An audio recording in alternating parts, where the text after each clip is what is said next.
Hei, salutare YouTube, eu sunt Cristi, de fapt Skyplayer. Bine v-am găsit într-un nou filmuleț mai ciudat. Astăzi vreau să facem un case opening cu mașinuțe pe Smash Road. Vom deschide 20 de mașinuțe noi. Stați puțin, o secundă.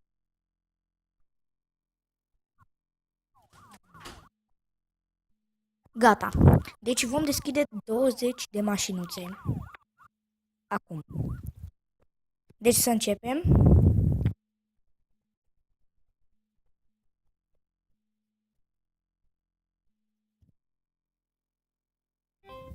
Bun. Mai dăm. Common. Da. Epic. Destul de tare.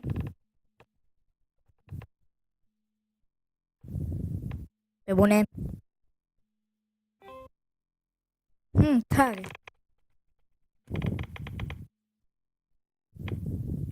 Common. Aoleu.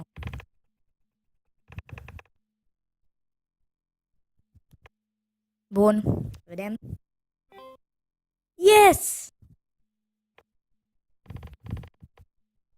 Oh, de când o așteptam.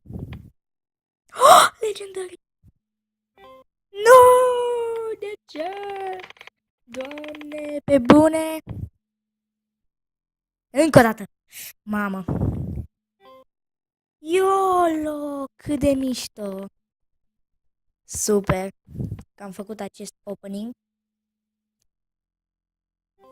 Oh, pe bune! Mai avem 10 mașinuțe. Come on! Am mai avut-o.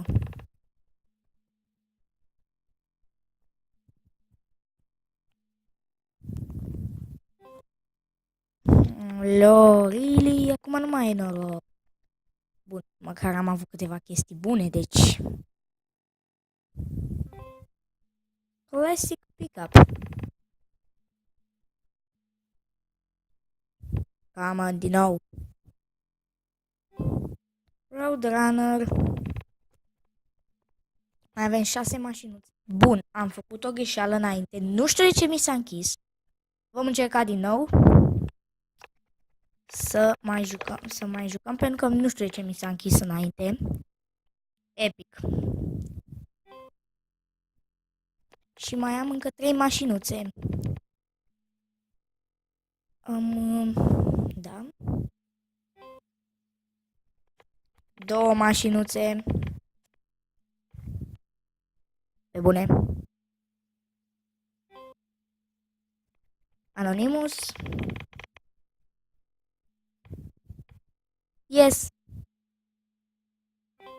Yes!